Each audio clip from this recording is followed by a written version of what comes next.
भाजपनं आता अमराठी मतांची मोर्चेबांधणी सुरू केली आहे। मनसेच्या कार्यकर्त्यांनी अमराठी व्यापाऱ्याला केलेल्या मारहाणीची तुलना शेलारांनी पहलगामच्या हल्ल्याशी केली। तसंच अमराठी माणसांवरील अत्याचार सहन करणार नाही असा इशारा सुद्धा आशिष शेलारांनी दिलाय। पाहूयात। जर जास्ती नाटकं केली तर कानाखाली आवाज काढलाच पाहिजे तुम्ही।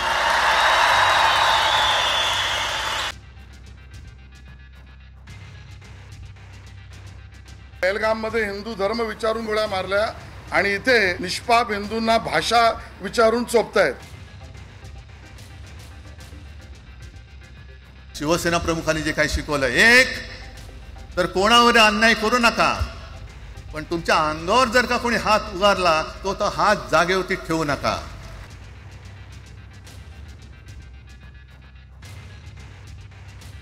पण हे प्रकार वाढता कामा नयेत।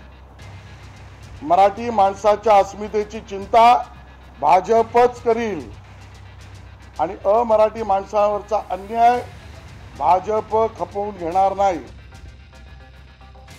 आगामी महापालिका निवडणुकीसाठी अजेंडा आता सेट झालाय।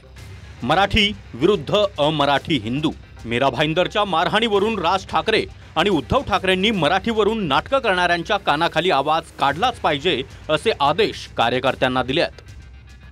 आणि त्यानंतर आता मुंबई भाजपचे अध्यक्ष आणि मंत्री आशिष शेलार यांनी हा वाद अमराठी हिंदूंच्या दिशेने नेलाय। पहलगाममध्ये धर्म विचारून हिंदूंना गोळ्या घातल्या आणि हे भाषा विचारून चोपतायत। पण अमराठी माणसांवरचा अन्याय भाजप सहन करणार नाही असा इशाराच शेलार यांनी ठाकरे बंधूंना दिलाय।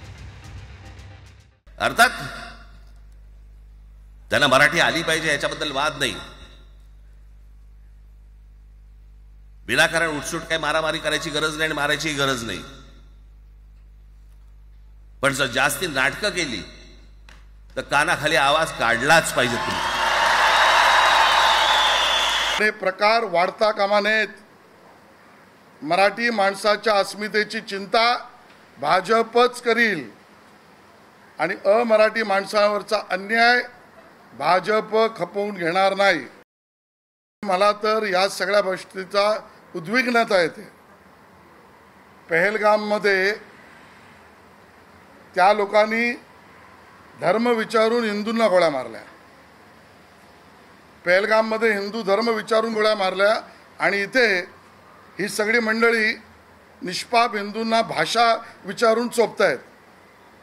दोन्ही गोष्टी उद्विग्नता करणार आहेत। आणि मग व्हिडिओ काढा नको काढू, पण हिंदूंना चोपण्यामध्ये तुम्हाला जो आनंद मिळतोय ना, हा अख्खा महाराष्ट्र पाहतोय। आशिष शेलार, मला असं वाटतं की पहलगाममध्ये ज्यांनी आमच्या हिंदू लोकांना मारलं त्यांचं काय झालं, त्यांना पकडलं का?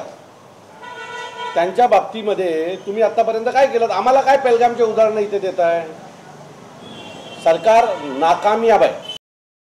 पहलगामचे जे मारले धर्म विचारून ते गाडले गेले की स्वर्गात गेले, ह्याचं तर पहिलं उत्तर द्या। लोक त्याची अपेक्षा करतायत।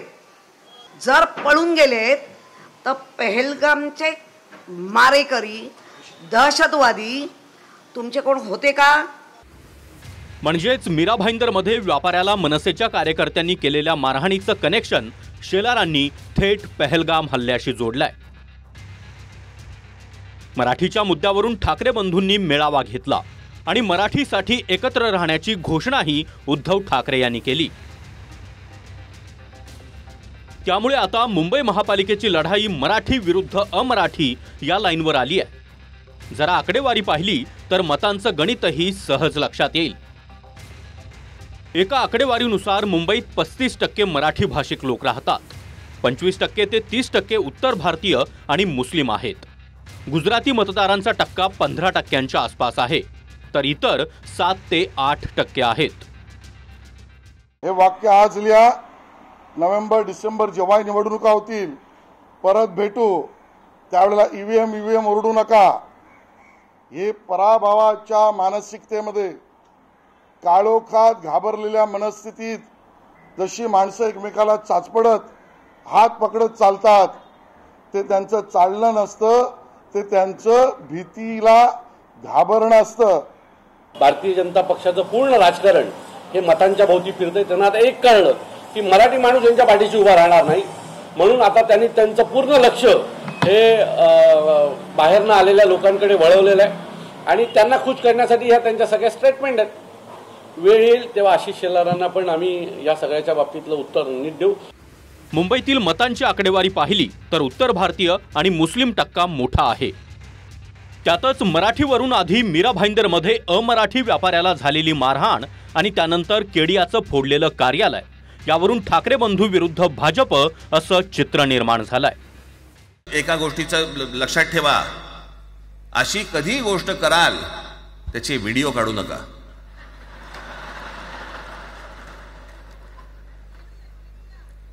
आपल्यामध्येच त्यांना कळलं पाहिजे.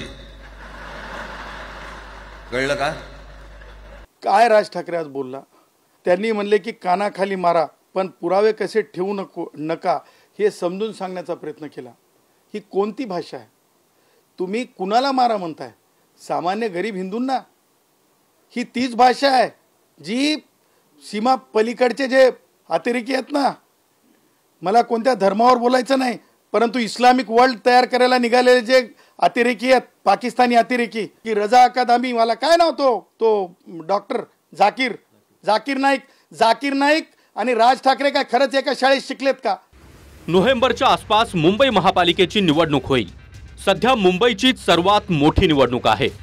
त्याआधी ठाकरे बंधू एकत्र आले.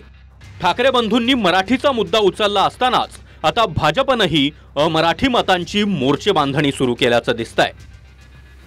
Bureau report, TV9 Marathi, Mumbai.